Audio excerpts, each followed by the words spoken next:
Hello and welcome to the Caregiving Soul. I'm your host, Danelle LeBlanc. In celebration for National Family Caregivers Month, we're releasing 2 minisodes focused on strategies to create empowerment in our caregiving experience. Today's minisode, the second in our special series, is with Kylie Walker, a licensed clinical social worker skilled in supporting caregiver wellness. She understands what it's like to care for family with critical health needs in her personal experience, which helps to inform and benefit her work with clients. Her insights are focused on the emotional challenges of caregiving and how therapeutic support can make a positive difference in how we experience the journey. Let's dive in. In your work, Kylie, you've personally gone through so many of the emotional experiences that we share as caregivers. What are some of the emotional needs that you find caregivers have and need the most help with? Well, feeling isolated, feelings of depression, some feelings of anxiety. I've had others who come in and just immediately saying, I'm just stressed, I'm overwhelmed. Or I've had some even express feelings of guilt, of not feeling like they're equipped to be able to do all the things that they would like to do. And then some have expressed feelings of resentment and wanting to process that because maybe the person that they're having to now become a caregiver for were never there for them in the way that they needed them to be there for them. And now they're having to alter their lives in so many different ways where now maybe they're having to take time away from work, or they're now having to divide their time between family and friends and caregiving. So they're changing their careers. Maybe they're having to drop out of school because they're having to become a caregiver. I am so glad that you brought up resentment because I don't care how much you love your family member, your loved one, your friend, the person that you are caring for. It is human and it's about what we do with that resentment. And so often we may feel like we can't talk about that because then we may be perceived as being a bad person or what have you. And so we end up internalizing that. So, can you tell us when we feel resentment because of having to put our own personal needs, desires, goals, health, family, everything on the back burner in order to take care of our loved one? How do you help those caregivers through that resentment? First, I like to make sure that they just validate their feelings, make sure they understand that those are normal emotions that they're experiencing. And then we begin to do some work around it. And maybe if they want to talk about the reasons why they're feeling the things that they're feeling and go through a history of why, we can talk about those things. But then also, let's talk about what their own values are and what's the reason that they're choosing to still do it anyway. So sometimes that helps. And sometimes it helps if they're able to delegate some of the responsibilities and realize they don't have to do it all. Can you talk a little bit more about some of the other caregiving emotions of feeling isolated, having depression, anxious, not equipped, okay, and not through any, fault of our own, right?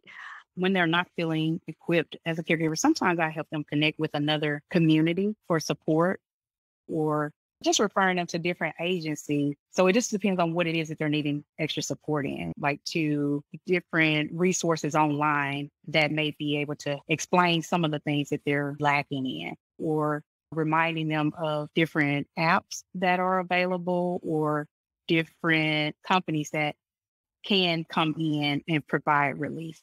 So really empowering them to seek out those resources. So there's such huge value that we may not anticipate as caregivers in reaching out to talk to a therapist. And the value is, first of all, getting that validation around our emotions that we may not feel comfortable sharing with our loved one or other family members. And then also being directed to resources like you mentioned. And I'd love to hear more about, Kylie, your personal experience caring for your parents and that feeling of overwhelm and how it informs your work as a therapist. I guess there was one of the times where I was 7 months pregnant when my mom, when her treatments had discontinued, and they said her disease now is terminal and we're discontinuing services. And so we transitioned to hospice. And at the time, I was 7 months pregnant, and she moved from Mississippi to my home. So while in a high risk pregnancy, also having to take this role on. So the kitchen nook area became my husband's new office space. His office space became her room, full of all of the equipment, the hospital bed, oxygen, side table, bedside commode, all these things, medicines everywhere. So just transitioning all of those things, that was definitely a sacrifice, and it was something that we did. It was definitely an overwhelming experience, but it helped to have family and friends swarming, just in and out. So that was one of the things that really helped, and it helps me to be able to relate to my clients when I've experienced that. And many don't know that I've experienced these things because I don't just share.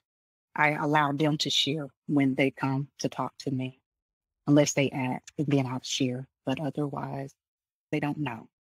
I'm just there to hold space for them. That's so important that you're able to hold space for the caregivers that come to you and recognize those types of emotions like overwhelm or feeling isolated.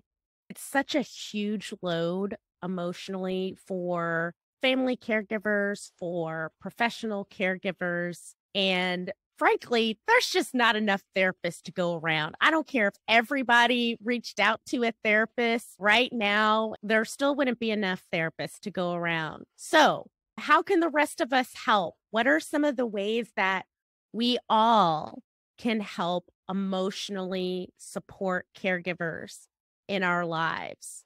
Well, I would say some of the things we can do is just be there. As I tell my clients sometimes, listen with your eyes, your ears, and your heart. When you're sitting with someone, that you're present with them and really just actively listening, being non-judgmental towards them, showing empathy and compassion. So I think that's helpful. And then maybe sometimes offering to sit with their loved one. There are things we can do too, maybe offer to bring a meal, send some words of encouragement some days, just to do that can be helpful.